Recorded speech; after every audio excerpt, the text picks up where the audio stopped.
my parents said. You will never afford anything on your own, and took away my keys. I just said, all right, then moved out.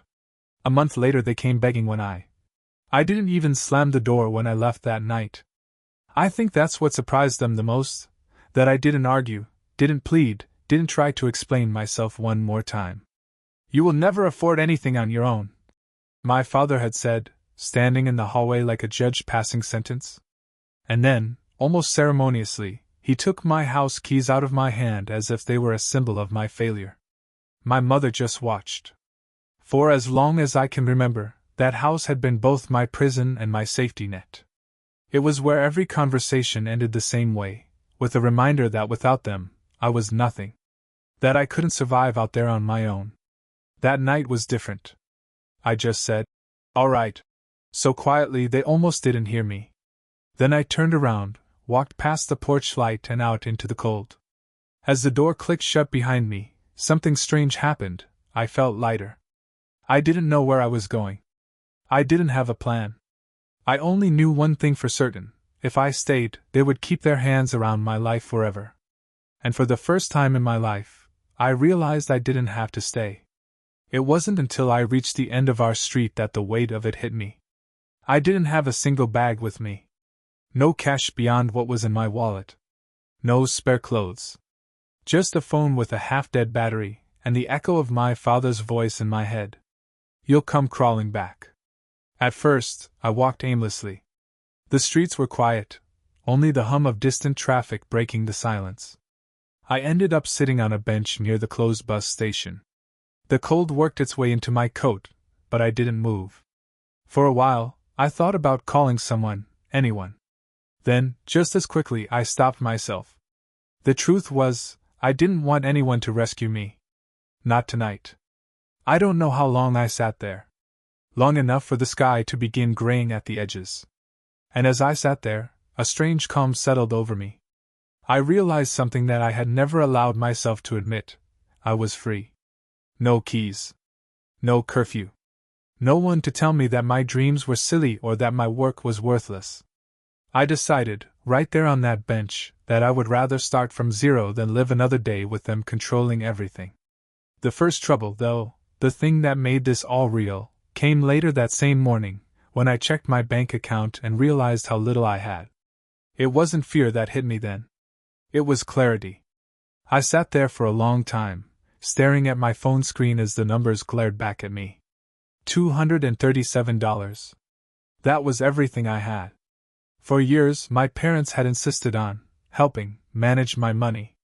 It started out small, keeping my savings in a joint account. For safety, taking over certain bills, so I wouldn't forget. But over time, it became a leash. If they didn't like something I bought, they'd bring it up. If they wanted to punish me, they'd freeze the account. I had told myself it was easier to let them handle it. That they knew better. Now I could see that was exactly what they wanted me to believe. I walked to a coffee shop that opened early, bought the cheapest thing on the menu, and sat in the corner with my coat wrapped around me. While other people scrolled their phones, I started scribbling on a napkin, numbers, ideas, possibilities. I listed every skill I had. It wasn't much. I'd worked in a warehouse, done some data entry, and spent hours fiddling with computers in my free time. I listed everything I could sell. Old game consoles. A couple of tools. Even the watch on my wrist. It was a pitiful list, but it was enough to feel like a start. For the next 2 days, I barely slept. I went to the library, filled out job applications online, and messaged anyone I knew who might have work. By the 3rd day, I had my first break. A local electronics store needed someone for inventory and repairs. It wasn't glamorous, but they hired me on the spot.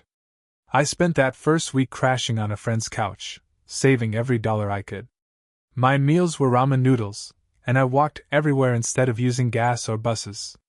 Every night, I counted out my tips, my wages, and wrote down exactly how much I'd saved. And slowly, the number began to grow.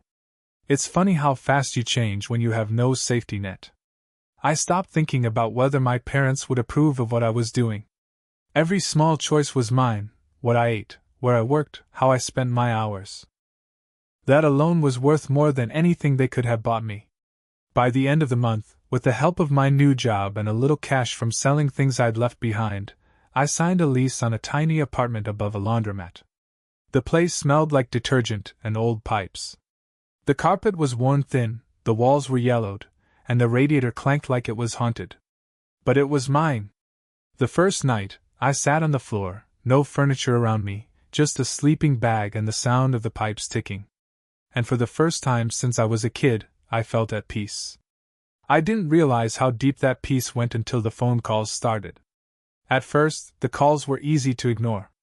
Unknown number. Then my father's number. Then my mother's. I let them all ring out. For weeks after I left, they hadn't reached out once. Not a single message to ask where I was sleeping or if I was even alive. Now, suddenly, they were blowing up my phone. The voicemails started vague. Call us back. It's important. Then they became more insistent. We need to talk. Something's happened. And finally, desperate. Please, son. Just answer. We need you. I sat on the floor of my little apartment, the phone buzzing against the bare wood. For a long time, I didn't move. Then curiosity got the better of me. I called back. It was my mother who answered. I barely recognized her voice. It was thinner, more frantic than I had ever heard it. David, she said, you don't understand. Everything's gone. The business. The savings. We're losing the house. We need somewhere to stay until we get back on our feet. I let that sink in. They had spent years telling me I couldn't stand on my own. And now they were asking to stand on mine. I didn't say no. I didn't say yes. I just said, where are you right now? Her voice brightened with hope. We're right outside. We came straight here. I stood up and walked to the window. Sure enough, their car was parked at the curb. For a moment I just stood there, staring down at it, remembering that last night in their hallway when my father had taken my keys. I opened my door and stepped into the hall, not to let them in, but to lock the deadbolt from the outside. When I came back to the window, they were already standing there on the sidewalk, looking up, their faces a mixture of relief and exhaustion. I didn't wave. I just sat back down, out of sight. And for the first time in my life, I let them wait. They knocked at first. Polite, hopeful. David? Open up, it's us. We just need to talk for a minute. I sat cross-legged on the floor, silent. The knocking turned into pounding. David! Don't do this. You can't just ignore us. We're your parents. I leaned my head back against the wall and listened. The roles had reversed in a single month. How many times had I been on the other side of that door, asking for even a shred of kindness? How many times had they turned their backs and told me I wasn't enough? After 10 minutes, my father's voice came, low and unsteady. You're not answering because you're angry. I get it. But please, just 5 minutes. 5 minutes to explain. I stood up and went to the door. My heart was pounding, but not from fear. I slid the lock just enough to open it a crack. They looked terrible. My father's suit was wrinkled like he had slept in it. My mother's makeup had streaked. They both looked older. What happened to the son who respected his family? My father said, trying to sound firm, but the edge was gone. I kept my voice calm. He moved out a month ago. You remember, you told him he would never make it on his own, and then you took his keys. My mother reached for the doorframe. David, we were wrong. We need you now. Just let us come in, just for a little while. We don't have anywhere else to go. And then, for the first time in my life, I said the words I had been waiting to say for years. You'll figure it out, I said evenly. You always do. They stared at me, confused, like they had heard those words before but couldn't place them. Go on, I added. Isn't that what you told me every time I asked for help? I closed the door again, slowly, deliberately.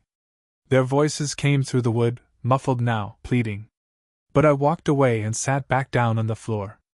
I let them feel the waiting. I don't know how long I let them stand out there. Long enough for their voices to fade from anger into something quieter. Desperation has a different sound to it, less sharp, almost hoarse. I stayed where I was, leaning against the wall, eyes on the ceiling. My phone buzzed every few minutes as they called from right outside the door. I thought about all the times I had sat at that same door at home, on the other side, with my father towering over me. I thought about the night they had taken my keys, the way my mother's arms were crossed like she was already writing me off. It was strange, feeling the power shift like this. And I'll be honest, I didn't rush to open the door. It was nearly half an hour before I got up again.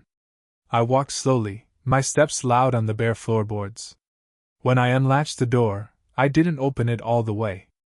I wanted them to see my face, but I wanted the wood between us to remain. "David, please," my mother whispered, her breath clouding in the cold. "We've lost everything. We don't even know where we'll be sleeping tonight. We just need a place until we figure things out. Do you remember?" I said. "When I told you I couldn't live like that anymore? That I needed to try to build something of my own? Do you remember what you said to me that night?" They were silent. "You said you will never afford anything on your own," I continued, my voice steady. "And then you took my keys so I'd have no way back. You told me I'd come crawling back. That I'd see what a mistake it was to leave." My father cleared his throat. "We said things we didn't mean. We were scared. We thought you'd fail." "You weren't scared," I said. "You were certain. And you wanted me to believe it too." I finally opened the door, just wide enough for them to see the room behind me. My bare, ugly little apartment. And yet there was something about the space, it looked lived in. It looked like mine. "Take a good look," I told them. "This is what you said I'd never have. 4 walls that belonged to me. Food I paid for. Peace that I earned." Their eyes darted around the room. My father swallowed hard. "And now," I said, "you're here asking me for something you never gave me, a place to feel safe. So here's my answer." I stepped outside, pulling the door shut behind me, and locked it. The click echoed in the hallway. "I don't owe you," I said. "Not a bed, not a meal, not even a glass of water. You made sure I understood that when you locked me out. And now, I'm making sure you understand it too." My mother's lips parted like she wanted to speak, but nothing came out. My father looked at the floor. I let the silence hang there, the weight of it pressing down on all of us. "Go home," I said finally. "Whatever's left of it." And then I turned, opened the door just enough to slip back inside, and shut it again. I stood there with my hand on the knob, heart pounding, listening to their footsteps fade down the hall. I didn't sleep that night. After their footsteps faded, I sat on the floor in the same spot and just stared at the wall. My little apartment was quiet except for the hum of the old radiator. I thought I would feel triumphant. I thought I'd laugh, or at least feel a rush of satisfaction. But instead there was this strange heaviness, like the air itself was thick. All my life, I had imagined a moment like that, the day I would finally stand up to them. I had rehearsed it in my head 100 times. The words I would say. The look on their faces. And yet, when it actually happened, it didn't feel like winning. It felt like something inside me had finally broken away. I sat there replaying the past month, every day of work, every walk home with tired legs and aching hands, every small, private victory, buying my first pan, cooking eggs on a stove that only I touched, waking up without dread. That version of me, the one sitting on that bench the night I left, had been so small. And now? Now I wasn't small anymore. By morning, I decided I wouldn't leave it unfinished. If I didn't speak my truth all the way, they would keep coming back, knocking, pleading, trying to slide their way back into my life. I had to end it. The next day I didn't go to work. I waited. And just after noon, I heard the car pull up again. Same sound as before, the low engine, the doors opening, footsteps on the stairs. They knocked softer this time. I opened the door before they could say a word. They looked smaller somehow. My father's shoulders weren't squared like usual. His tie was gone. My mother had a scarf wrapped tight around her neck, though the day wasn't that cold. I didn't invite them in. I stepped into the hall, closing the door behind me. "We just wanted to apologize," my mother said quickly, the words tumbling out. We know we made mistakes, David. No, I said. You're not here to apologize. You're here because you're scared. And I understand that. But I need you to hear me now. My voice was calm, but I didn't hold back. I am not your safety net. I am not your last option. You told me I'd never stand on my own. You told me that the moment I left, I'd come crawling back. And now, a month later, it's you crawling here. That's not irony. That's the truth catching up. My father tried to speak, but I raised my hand. When I walked out that night, I left everything behind except one thing, the way you made me feel. Like I was small. Like I was helpless. And in 1 month I learned something you never wanted me to know, that your voices in my head were lies. I took a deep breath. You came here for help. But I need you to hear this, I don't know you. Not anymore. You wanted me to fail, and I didn't. And that's the last thing I'm ever going to say to you about it. I stepped back and pointed to the stairs. You can go now. They didn't argue. They just stood there for a long moment, looking at me like they didn't know who I was anymore. And maybe they didn't. Finally, my father nodded once, stiffly. My mother reached out as if to touch my arm, but stopped halfway, her fingers trembling. Then they turned and walked down the stairs. I watched from the landing as they got into their car and drove away. No shouting, no threats this time. Just silence. When I went back inside and locked the door, I felt something settle in me. Not joy. Not anger. Something simpler, peace.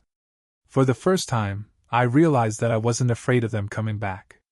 Because if they did, I knew exactly what to do. The days after that final confrontation felt different. Not loud different. Quiet different. I'd wake up before the alarm, and there was no tension in my chest, no dread hanging over me like a curtain. Just sunlight on a cheap curtain in a room that smelled faintly of detergent from the laundromat downstairs. I went to work. I fixed old radios, counted inventory, swept the floor when the store was empty. It wasn't a glamorous life, but it was mine. And at night, instead of scrolling through messages or replaying old arguments in my head, I started building something. Small things first: a chair from a thrift store. A second-hand table. A plant that somehow stayed alive despite my inexperience. My apartment began to feel less like a stopgap and more like a home. The strange thing was, even without them in my life, I could still hear their voices at first. Every decision I made, I would hear my father's doubt, my mother's judgment. But the more I kept going, the quieter those voices became. A couple of weeks later, I was sitting on the floor, eating dinner out of a bowl, when I noticed something. The silence didn't feel heavy anymore. It felt light. I started looking at myself in a different way. I wasn't that person on the bench anymore, with nothing but a wallet and the weight of their words. I was someone who had walked away from everything that made him feel small, and still managed to stand. People at work started to notice. My boss even said one day, "You look different lately. Like you finally exhaled." I smiled. Because he was right. The funny thing about freedom is how ordinary it feels once you get used to it. By the third week, I realized something else. I hadn't thought about what they were doing. Not once. And for someone who had spent most of his life watching their moods like weather, that was a new kind of freedom I never expected. It was in the middle of that third week of peace that I found the envelope. It had been slipped under my door while I was at work, plain white, my name written in a familiar, careful hand. For a long time, I just stared at it on the floor. Part of me wanted to pick it up and tear it apart. Another part wanted to throw it in the trash unopened. In the end, I opened it, because some part of me wanted to know if they'd understood.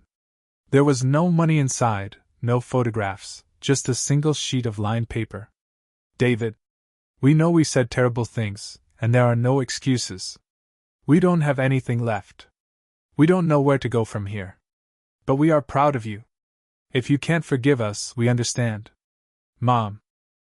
I sat there at the table for a long time with the letter in my hands, reading those lines over and over. The words, "proud of you," looked strange written in her handwriting, like they belonged to someone else. And for a second, a single, dangerous second, I almost believed them.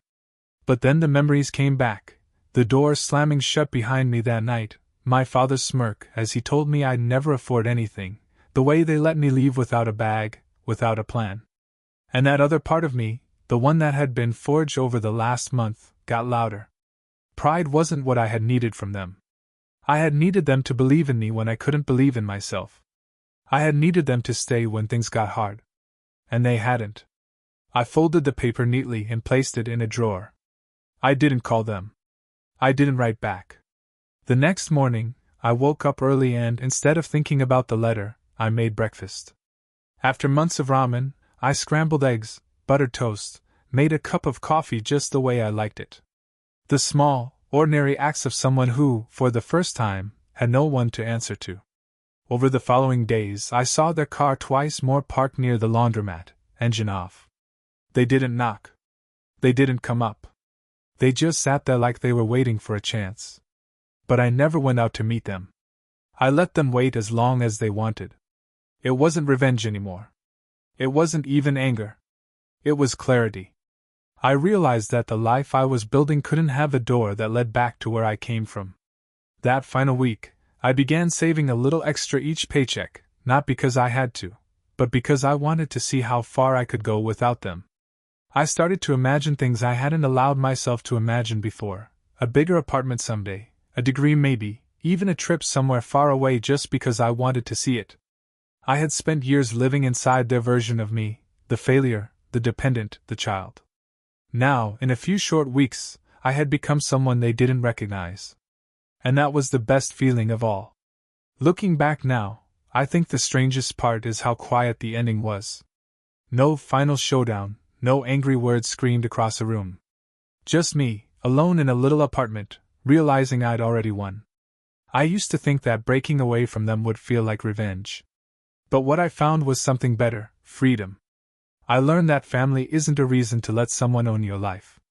Sometimes walking away isn't selfish, it's survival. If someone listening to this is standing where I stood, with nothing but a thin coat and a lifetime of being told you'll never make it, here's what I tell you. Leave. Leave, and give yourself 1 month. Work. Save. Start small. And watch how fast you find out who you really are when their voices finally go quiet. Because one day you'll look back, like I did, and realize that the best door you ever closed was the one they once locked on you.